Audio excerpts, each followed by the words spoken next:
Salut, c'est Mega Driver 16. On se retrouve pour la suite de mon Tour de France 2015 avec l'équipe Etix Quick-Step dans l'objectif de remporter un maximum de victoires d'étape. On en est déjà à 5 sur 6, donc c'est bien parti. Mon objectif est de, au minimum, remporter 10 victoires d'étape. Et donc, sur cette vidéo, 3 étapes encore. Livaro-Fougères, Mur de Bretagne et le contre-la-montre par équipe de Plumelec. Et comme vous pouvez le voir, là j'ai installé donc la mise à jour dont je vous ai fait un petit test précédemment sur une précédente vidéo. Et parmi les améliorations, il y avait ça, le profil qu'on ne pouvait pas voir avant quand on naviguait, ce qui permet un petit peu d'anticiper ses stratégies de course sur les prochaines étapes. Et donc la Fougère, a priori, je vais tenter le coup avec Cavendish. Mur de Bretagne, c'est pour du Katowski. Et Plumelec, bon, c'est toute l'équipe. Donc même si je n'ai pas, si je continue ce tour avec Etix, avec les anciennes notes, puisque je l'avais entamé avant la mise à jour, on bénéficie quand même des améliorations probablement de gameplay. Et ce petit genre d'amélioration, on peut voir les profils. Je vous retrouve sur le début de cette étape pour voir un petit peu les états de forme sur cette étape de Fougères. Et donc les états de forme avec Mark Cavendish, mon sprinter, qui est avec un état de forme normal, bien que son objectif est de finir sur le podium de l'étape. L'objectif que j'aurai pour ma part est plus élevé. Et par contre je vois que Meersman, qui est aussi un bon sprinter, est en très bonne forme. Je vais peut-être tenter le coup de l'échapper avec Meersman au cas où. Donc, on sélectionne le coureur, un gel de café, un gel de citron. Allons-y, si jamais ça va au bout, l'échapper. Et on lance la course avec pour objectif de glisser Meersman dans l'échappée. Bienvenue à tous sur cette étape qui nous emmène en Bretagne. Alors, le on scénario ouvre devrait être des plus classiques. l'oreillette et je demande à tout le monde de rester dans son groupe pendant que je vais essayer de me glisser dans l'échappée ou d'initier l'échappée même. Donc là on voit l'oreillette, depuis la mise à jour, la gestion a été un petit peu améliorée, même si je ne la trouve pas encore satisfaisante. Il va falloir que je vois à l'usage. Là on a vu qu'il ne m'a pas changé de manière intempestive le braquet. Mais comme on a pu voir lors de mon test de la mise à jour, avec Daniel Martin dans l'ascension du col de la Pierre Saint-Martin, j'étais en petit braquet à un moment au début de l'ascension, et quand j'ai passé l'oreillette, il m'a mis automatiquement en grand braquet, sûrement pour suivre l'allure des coureurs du peloton qui à ce moment-là roulaient fort. Mais en tout cas, je ne lui avais rien demandé, donc ça pour moi c'est encore un petit problème à régler. Mais autrement, a priori, il y a quand même moins de changements intempestifs. Surtout quand on sort du mode oreillette, où avant ça avait tendance à nous modifier le braquet aussi, mais bon. Donc du mieux mais pas encore satisfaisant. Après on peut toujours jouer avec l'option de mettre en pause quand on ouvre l'oreillette. Je vais voir à l'usage, en tout cas là, je vois que Meersman a déjà plus de 1 minute d'avance. On va se retrouver donc plus loin pour voir ce que ça donne sur cette étape avec cette échappée de mon coureur. Et on se retrouve à 14 km de l'arrivée à Fougères. On voit Offredo et Meersman qui étaient en échappée du jour, mais Offredo a résisté alors que Meersman non. Et donc Offredo qui est loin quand même, à 12 km, c'est un peu dangereux. Vu la barre bleue et le ravitaillement que j'ai, je me demande si je vais pas tenter un coup, tout simplement avec Bounen et ses capacités de rouleur, parce que là ça roule plus du tout. Je vais demander à tout le monde de finir tranquille. Ouais, vous voyez, il m'a changé de braquet sans que j'ai rien demandé. Bizarre. Comme quoi le coup de l'oreillette n'est pas totalement corrigé. Dans son intégralité, il y a encore des changements intempestifs, comme on avait pu voir lors de du test de ma mise à jour. Allez, Bounen qui avec le maillot jaune change les plans de l'équipe. Normalement c'était Cavendish qui était prévu, mais là je le sens moyen. Et Offredo me fait peur parce que c'est quand même un très bon rouleur. Le maillot jaune, Tom Boonen, vainqueur sur les pavés de Cambrai qui a placé quand même une belle attaque, hein, même si le peloton a tendance à revenir là.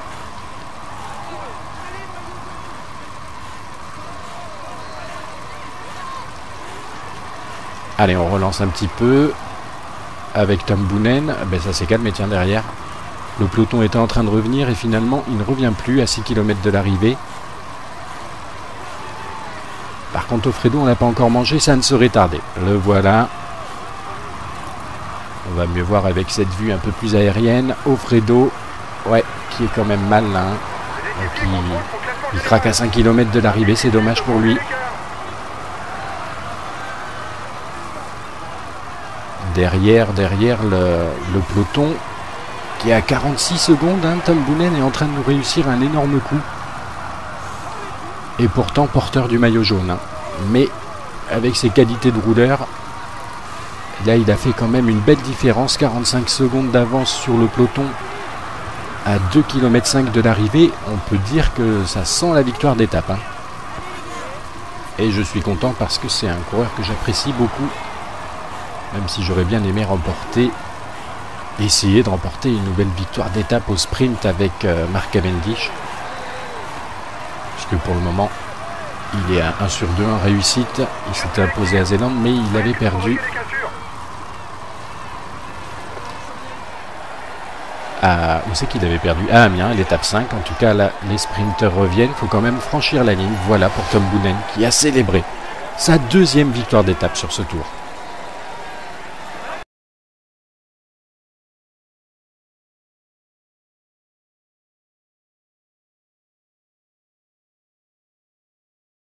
Pour lui, il a été le plus fort.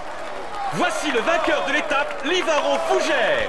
Tom Boonen, donc en jaune, et qui s'impose en pur rouleur sprinter, hein, puisqu'il s'échappe à 10 km de l'arrivée du peloton. Il s'extirpe et avec ses qualités de rouleur, il résiste jusqu'au bout. C'est donc la 6e victoire pour l'équipe. Il conforte un peu son maillot jaune, même si c'est anecdotique, avec les petites secondes de bonification qu'il aura pris. Il est dans une forme étincelante. Le maillot à pois est toujours sur les épaules de Kwiatkowski. Il joue les tout premiers rôles cette année. Le maillot, c'est quel maillot? Le maillot blanc, toujours aussi sur les épaules de Kwiatkowski, a priori. C'est bien ça. Et on regarde juste le classement de cette étape, avec donc le bon coup rusé là de Tom Boonen, qui s'impose devant Christophe et Degenkolb. Ah, c'est Kittel qui est pas très bon là pour le coup. Arnaud démarre une belle 4e place. Oui, Kittel n'est que 11e, d'accord. Ce qui fait donc une nouvelle victoire d'étape. Un général avec Boonen premier, Kwiatkowski 3e. Et on a gagné une étape, donc tout le monde est heureux. C'est bien, de bon augure pour le Mur de Bretagne qui s'approche. Et oui, on n'a pas rempli par contre l'objectif avec Cavendish, effectivement, de finir sur le podium. Mais bon, là, j'ai senti l'opportunité avec Tom Boonen et j'ai voulu tenter le coup. La victoire était au bout, heureusement. Et on va se retrouver maintenant pour l'étape Mur de Bretagne. Avec là, Kwiatkowski aux commandes, a priori, sur cette arrivée pour Puncher. Nous avons donc l'agréable surprise de retrouver Kwiatkowski avec un très bon état de forme, hein, au-dessus de la moyenne. Donc l'objectif est confirmé de le faire partir, de tenter de gagner l'étape avec lui. On a Terpstra qui est pas mal aussi, Cavendish aussi, mais ça, il a quoi d'ailleurs comme objectif Cavendish? Marquer des points, d'accord. Donc on va pouvoir se retrouver a priori en fin d'étape. Je vais sélectionner mes ravitaillements. Là ça va être du bleu, hein, pour le final, quoique non. Non, on va prendre une boisson glucidique pour ce final. Et on va se retrouver justement au Mur de Bretagne. À 10 km de l'arrivée au Mur de Bretagne, on reprend le dernier échappé du jour, à savoir Osler. On est 150 dans le peloton. C'est le moment où je vais demander à tout le monde de finir tranquille. Sauf peut-être Terpstra parce qu'il est en forme et je vais lui demander de venir me protéger. Le peloton ne devrait pas tarder à absorber maintenant l'échappée. Ok, je viens de protéger. On va attendre son retour. Les explications vont peut-être déjà commencer. Là, je ne sais pas s'il va y avoir des attaques. On se rappelle dans la réalité de la très belle victoire française de Viermoz, qui d'ailleurs après la mise à jour est devenu puncher argent. On est à l'avant du peloton là. On va mettre le grand braquet à 6 km de l'arrivée avec Katowski et Terpstra en protection.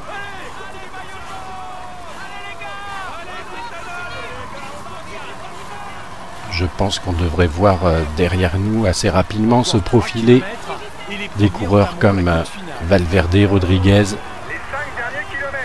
des punchers quoi. Attention à ne pas prendre de cassure pour le classement général.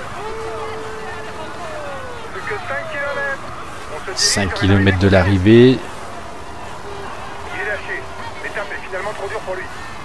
Allez, Katowski, qui avant la mise au jour est donc puncher or. Oh là, il en peut plus là. Il n'en peut plus, mon coéquipier Terpstra. Et là, ça commence.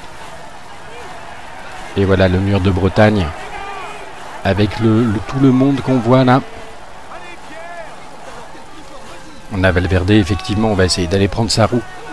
Valverde qui assure bien là, je prends d'ailleurs mon ravitaillement instantané quasiment. Voilà, ça m'a redonné du rouge et du bleu. Vous avez 30 secondes sur le peloton. Va falloir se mettre devant, derrière Valverde, essayer de bien prendre sa roue. Valverde qui est très fort, c'est qui à l'arrière là? C'est Gilbert.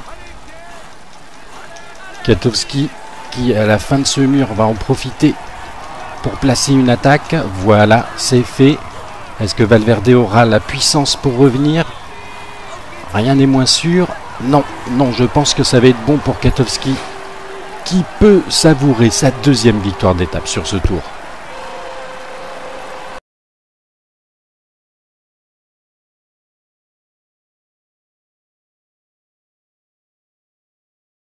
Applaudissez-le bien fort.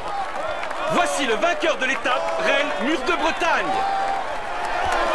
Michal Katowski, qui donc offre une 7e victoire d'étape à l'équipe. C'est du tout bon hein, pour le moment.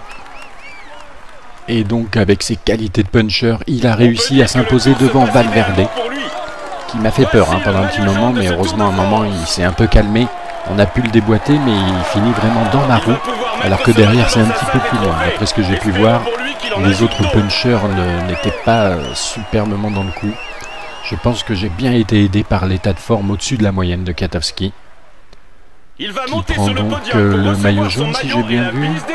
Quoique, je vais pas lui, j'en sais rien, il va conserver son maillot à pois, c'est très bien. Il conserve bien évidemment son maillot blanc. Et donc on va regarder tout de suite les écarts pour constater a priori que Valverde est bien dans ma roue.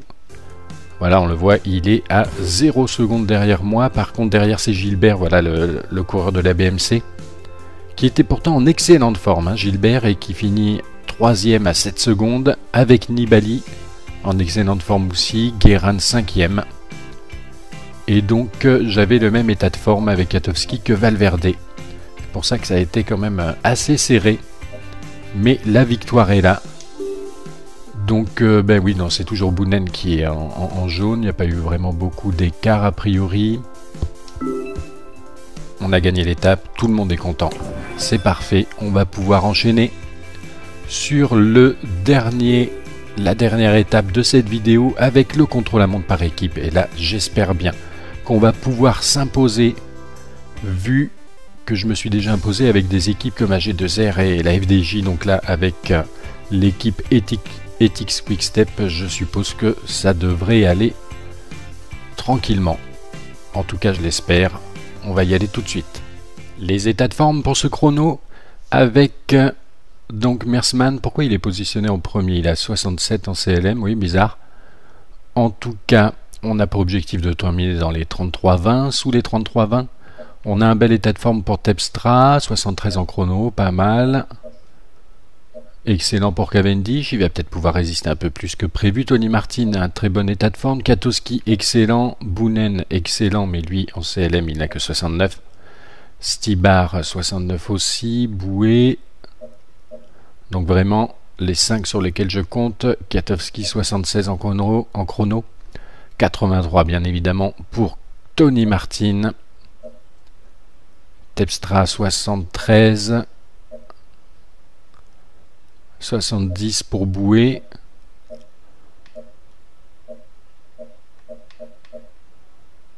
Ah oui, ça va se jouer. Avec Uran aussi qui a 71 en chrono. Et c'est le départ. On a 2 maillots distinctifs dans l'équipe.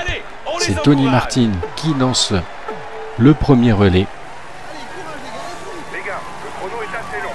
Ne partez pas trop vite car la bosse finale est difficile. Si vous êtes cuit avant la fin, ça sera compliqué de faire un bon temps. Tout à fait. On relance quand même pour la descente. Car ce serait vraiment quand même une grosse déception si je n'arrivais pas à m'imposer sur ce chrono par équipe, alors que je l'ai déjà fait, comme je le disais précédemment, avec des équipes réputées beaucoup plus faibles dans cet exercice, telles que AG2R et la FDJ. Donc là, même si à part Tony Martin et Katowski, j'ai pas d'énormes cadors en chrono, je pense qu'on va quand même pouvoir s'imposer devant la Sky et la BMC.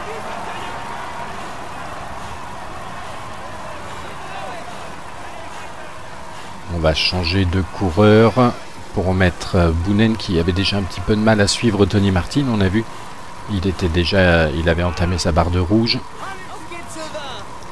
Ne prenez pas des relais trop longs. Au-delà d'1 kilomètre, vous allez trop vous fatiguer par rapport au reste de l'équipe. Vous allez vite vous faire lâcher. Allez, on va laisser passer Uran parce que ça monte en plus un peu. Il a le curseur, la barre de bleu qui est un petit peu au-dessus du curseur, donc il peut fournir de l'effort. On va même se permettre de relancer. Attention à ce virage. Pas besoin de freiner, la trajectoire est verte.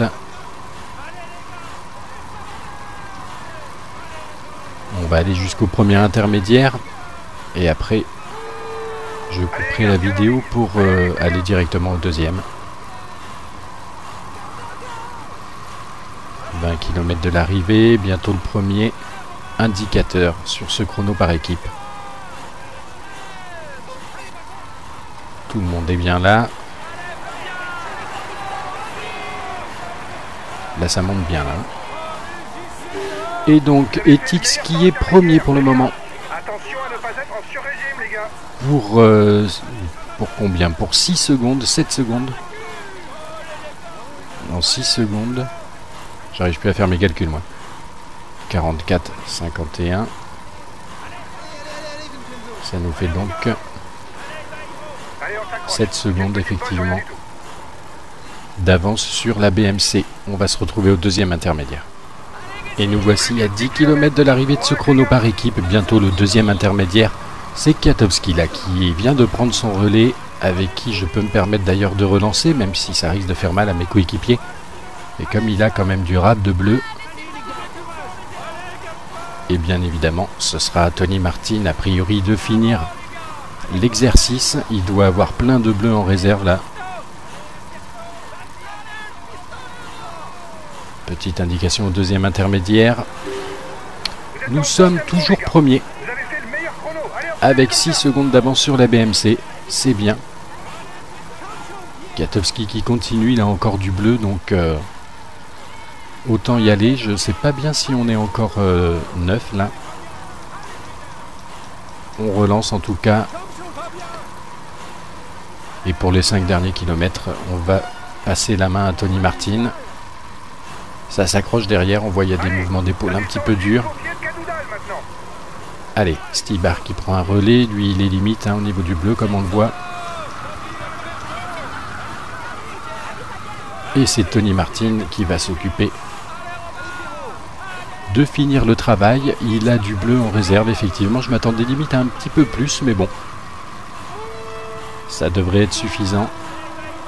C'est Boonen qui va avoir du mal derrière à finir dans les 5 à mon avis.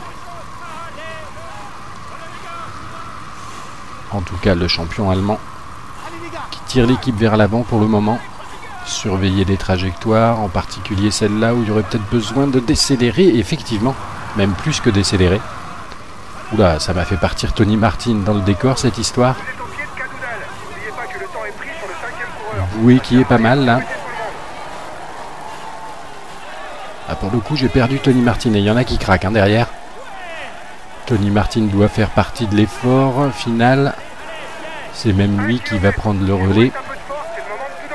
Allez, Kwiatkowski qui est bien avec nous. Les autres ont un peu de mal, donc je relâche un peu l'effort. Allez, il faut que ça revienne derrière. Il est loin, le 5e quand même. C'est pas la peine de trop forcer, puisque de toute façon, il n'y arrive pas derrière.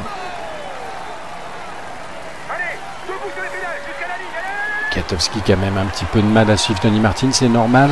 Et les autres vont arriver groupés derrière, mais bon.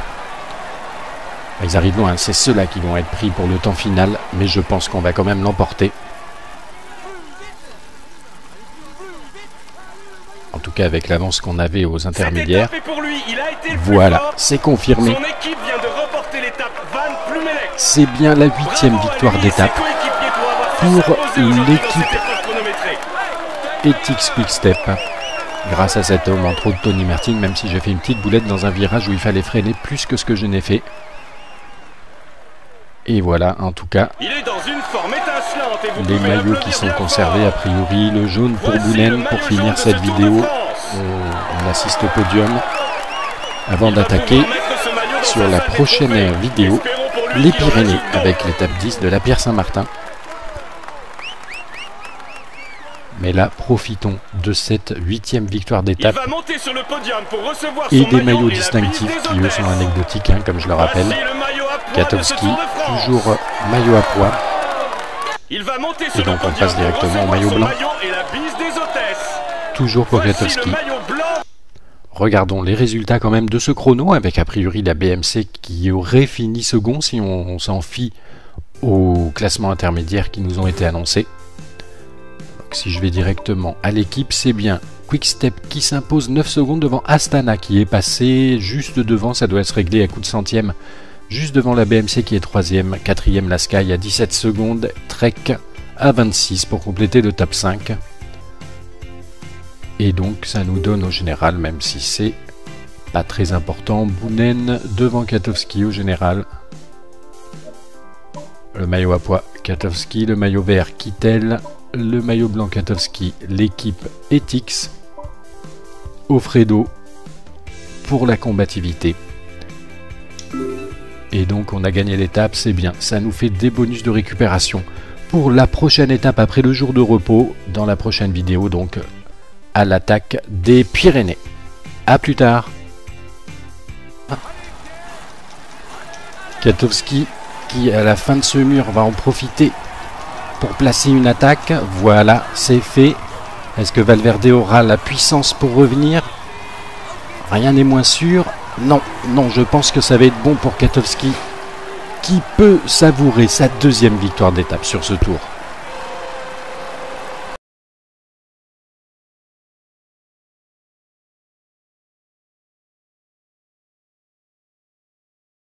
Applaudissez-le bien fort. Voici le vainqueur de l'étape, Rennes Mur de Bretagne. Michal Kwiatkowski, qui donc offre une 7e victoire d'étape à l'équipe. C'est du tout bon hein, pour le moment. Et donc avec ses qualités de puncher, il a réussi à s'imposer devant Valverde, qui m'a fait peur hein, pendant un petit moment, mais heureusement à un moment il s'est un peu calmé. On a pu le déboîter, mais il finit vraiment dans la roue, alors que derrière c'est un petit peu plus loin. D'après ce que j'ai pu voir, les autres punchers n'étaient pas superbement dans le coup. Je pense que j'ai bien été aidé par l'état de forme au-dessus de la moyenne de Kwiatkowski, qui prend donc le maillot jaune si j'ai bien vu. Quoique, je vais pas lui, j'en sais rien, il va conserver son maillot à pois, c'est très bien. Il conserve bien évidemment son maillot blanc. Et donc on va regarder tout de suite les écarts pour constater a priori que Valverde est bien dans ma roue. Voilà, on le voit, il est à 0 secondes derrière moi. Par contre, derrière c'est Gilbert, voilà le coureur de la BMC, qui était pourtant en excellente forme, hein, Gilbert, et qui finit 3e à 7 secondes, avec Nibali en excellente forme aussi, Guérin 5e. Et donc j'avais le même état de forme avec Kwiatkowski que Valverde. C'est pour ça que ça a été quand même assez serré. Mais la victoire est là. Donc ben oui, non, c'est toujours Boonen qui est en jaune. Il n'y a pas eu vraiment beaucoup d'écart a priori. On a gagné l'étape, tout le monde est content. C'est parfait, on va pouvoir enchaîner sur la dernière étape de cette vidéo avec le contre-la-montre par équipe. Et là, j'espère bien qu'on va pouvoir s'imposer, vu que je me suis déjà imposé avec des équipes comme AG2R et la FDJ. Donc là, avec l'équipe Ethics Quick-Step, je suppose que ça devrait aller tranquillement. En tout cas, je l'espère. On va y aller tout de suite.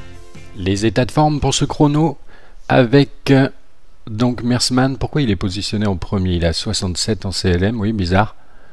En tout cas, on a pour objectif de terminer dans les 33-20, sous les 33-20.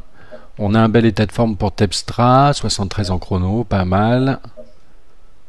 Excellent pour Cavendish, il va peut-être pouvoir résister un peu plus que prévu. Tony Martin, un très bon état de forme. Kwiatkowski, excellent. Boonen, excellent, mais lui, en CLM, il n'a que 69.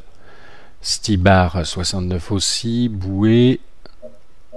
Donc vraiment, les 5 sur lesquels je compte. Kwiatkowski, 76 en chrono. 83, bien évidemment, pour Tony Martin. Terpstra, 73. 70 pour Bouet.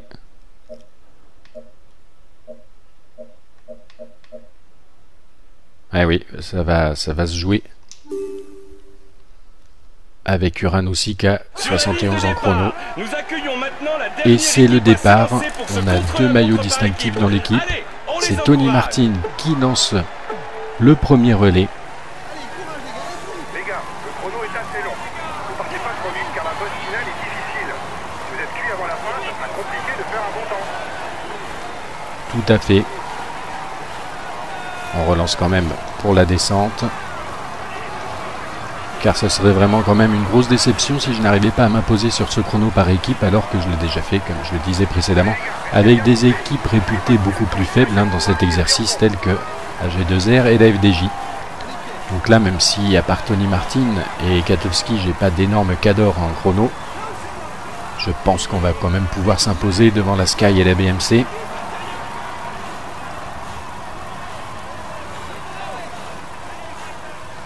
On va changer de coureur pour mettre Boonen qui avait déjà un petit peu de mal à suivre Tony Martin. On a vu, il avait entamé sa barre de rouge. Ne prenez pas des relais trop longs. Au-delà d'1 kilomètre, vous allez trop vous fatiguer par rapport au reste de l'équipe. Vous allez vite vous faire lâcher. Allez, on va laisser passer Uran parce que ça monte en plus un peu. Il a le curseur, la barre de bleu qui est un petit peu au-dessus du curseur, donc il peut fournir de l'effort. On va même se permettre de relancer. Attention à ce virage. Pas besoin de freiner, la trajectoire est verte. On va aller jusqu'au premier intermédiaire. Et après, je couperai la vidéo pour aller directement au deuxième. 20 km de l'arrivée, bientôt le premier indicateur sur ce chrono par équipe. Tout le monde est bien là. Là ça monte bien là. Et donc Ethics qui est premier pour le moment. Attention à ne pas être en sur-régime, les gars. Pour combien? Pour 6 secondes, 7 secondes. En 6 secondes. J'arrive plus à faire mes calculs moi. 44, 51. Ça nous fait donc 7 secondes effectivement d'avance sur la BMC. On va se retrouver au deuxième intermédiaire. Et nous voici à 10 km de l'arrivée de ce chrono par équipe. Bientôt le deuxième intermédiaire. C'est Kwiatkowski là qui vient de prendre son relais, avec qui je peux me permettre d'ailleurs de relancer, même si ça risque de faire mal à mes coéquipiers. Et comme il a quand même du rad de bleu, et bien évidemment ce sera à Tony Martin a priori de finir l'exercice. Il doit avoir plein de bleu en réserve là. Petite indication au deuxième intermédiaire. Nous sommes toujours premiers, Vous avez fait le meilleur chrono. Allez, hop. avec 6 secondes d'avance sur la BMC. C'est bien. Kwiatkowski qui continue, il a encore du bleu, donc autant y aller. Je sais pas bien si on est encore 9 là. On relance en tout cas. Et pour les 5 derniers kilomètres, on va passer la main à Tony Martin. Ça s'accroche derrière, on voit il y a des mouvements d'épaule un petit peu durs. Allez, Stybar qui prend un relais, lui il est limite au niveau du bleu comme on le voit. Et c'est Tony Martin qui va s'occuper de finir le travail. Il a du bleu en réserve, effectivement. Je m'attendais limite à un petit peu plus, mais bon. Ça devrait être suffisant. C'est Boonen qui va avoir du mal derrière à finir dans les 5 à mon avis. En tout cas, le champion allemand qui tire l'équipe vers l'avant pour le moment. Surveiller les trajectoires, en particulier celle-là où il y aurait peut-être besoin de décélérer. Effectivement, même plus que décélérer. À résister alors que Meersmann non. Et donc Offredo qui est loin quand même, à 12 km, c'est un peu dangereux. Vu la barre bleue et le ravitaillement que j'ai, je me demande si je vais pas tenter un coup, tout simplement avec Boonen et ses capacités de rouleur, parce que là ça roule plus du tout. Je vais demander à tout le monde de finir tranquille. Ouais, vous voyez, il m'a changé de braquet sans que j'ai rien demandé. Bizarre. Comme quoi le coup de l'oreillette n'est pas totalement corrigé. Dans son intégralité, il y a encore des changements intempestifs, comme on avait pu voir lors de du test de ma mise à jour. Allez, Boonen qui, avec le maillot jaune, change les plans de l'équipe.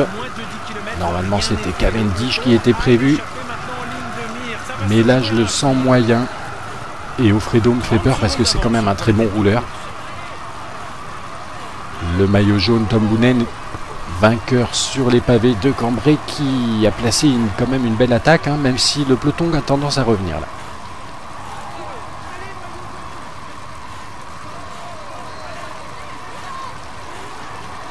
Allez, on relance un petit peu avec Tom Boonen. Ça s'est calmé, tiens, derrière. Le peloton était en train de revenir et finalement il ne revient plus à 6 km de l'arrivée. Par contre, Offredo, on n'a pas encore mangé, ça ne serait tardé. Le voilà.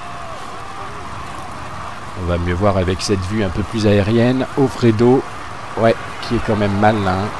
Donc il craque à 5 km de l'arrivée, c'est dommage pour lui. Derrière le peloton qui est à 46 secondes, Tom Boonen est en train de nous réussir un énorme coup.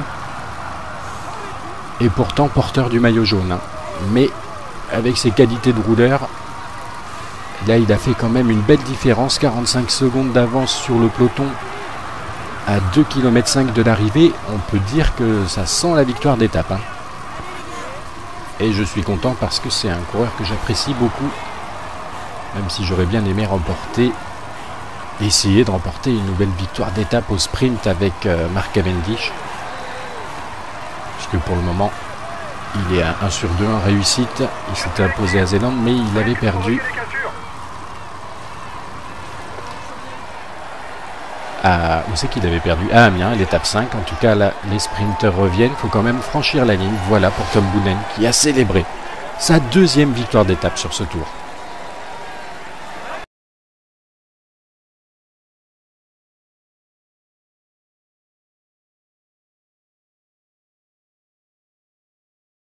Pour lui, il a été le plus fort. Voici le vainqueur de l'étape, Livaro Fougère. Tom Boonen, donc en jaune, et qui s'impose Il a vraiment été le plus fort.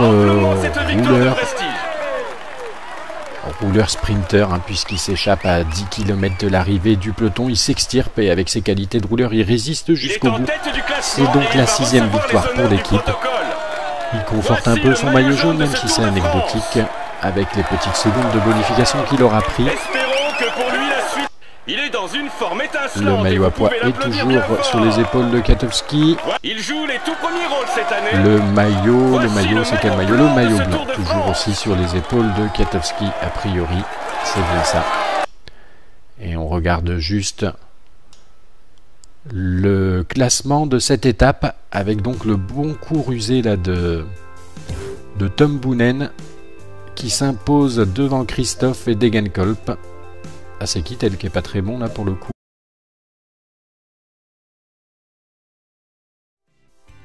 Salut, c'est Mega Driver 16. On se retrouve pour la suite de mon Tour de France 2015 avec l'équipe Etix Quick-Step dans l'objectif de remporter un maximum de victoires d'étape. On en est déjà à 5 sur 6, donc c'est bien parti. Mon objectif est de au minimum remporter 10 victoires d'étape. Et donc sur cette vidéo, 3 étapes encore, Livaro-Fougères,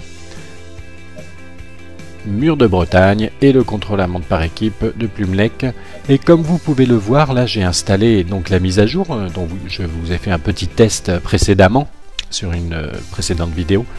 Et parmi les améliorations, il y avait ça, le profil qu'on ne pouvait pas voir avant quand on naviguait, ce qui permet un petit peu d'anticiper ses stratégies de course sur les prochaines étapes.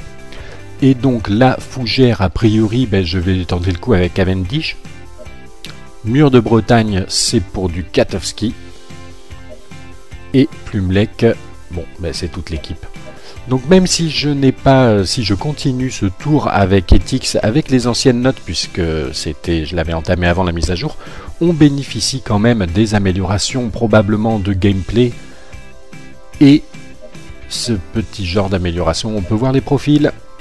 Je vous retrouve sur le début de cette étape pour voir un petit peu les états de forme sur cette étape de Fougères.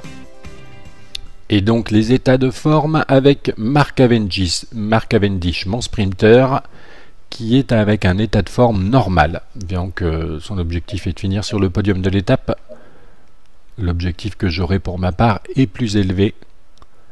Et par contre je vois que Meersman, qui est aussi un bon sprinter, est en très bonne forme.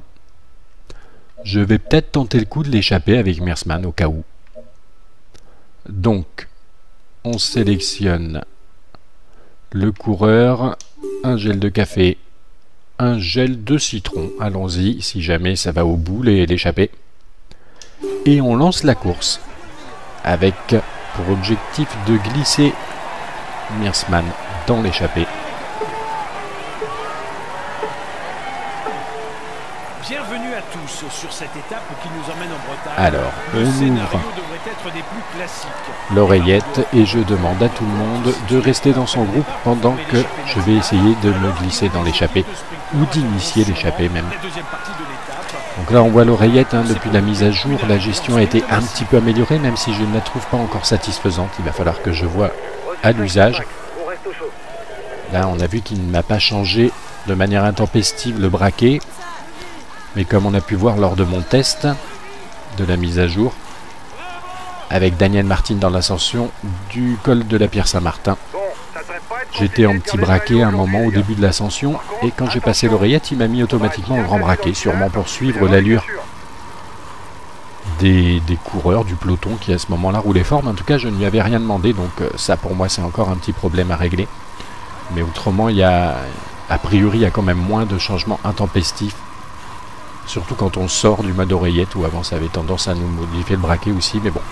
Donc du mieux mais pas encore satisfaisant. Après on peut toujours jouer avec l'option de mettre en pause quand on ouvre l'oreillette.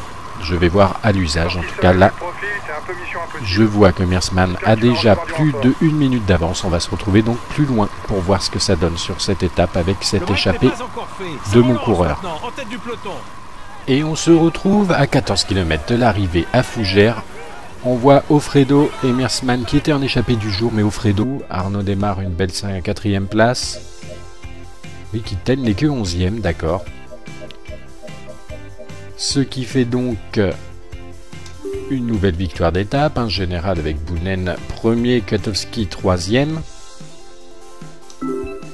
Et on a gagné une étape, donc tout le monde est heureux, c'est bien, de bon augure pour le Mur de Bretagne qui s'approche.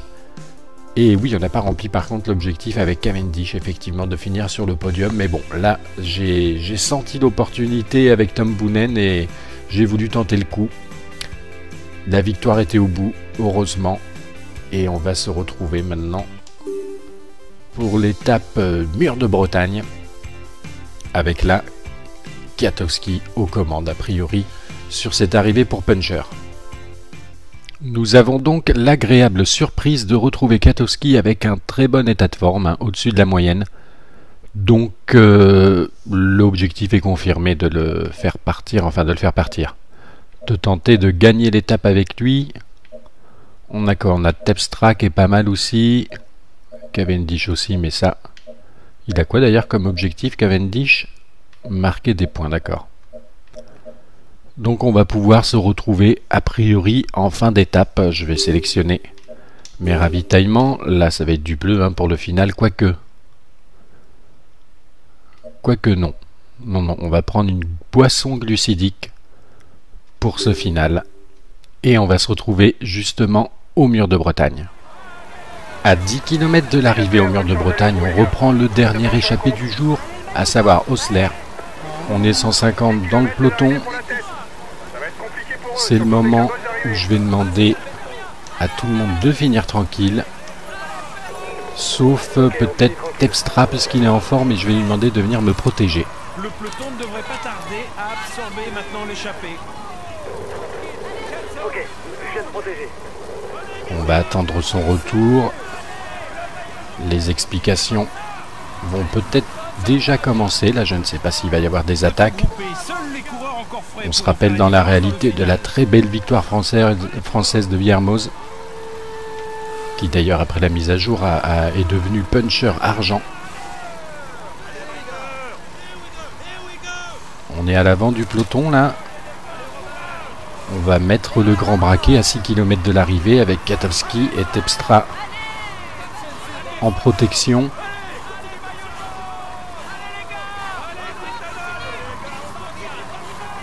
Je pense qu'on devrait voir derrière nous assez rapidement se profiler des coureurs comme Valverde, Rodriguez, des punchers quoi. Attention à ne pas prendre de cassure pour le classement général.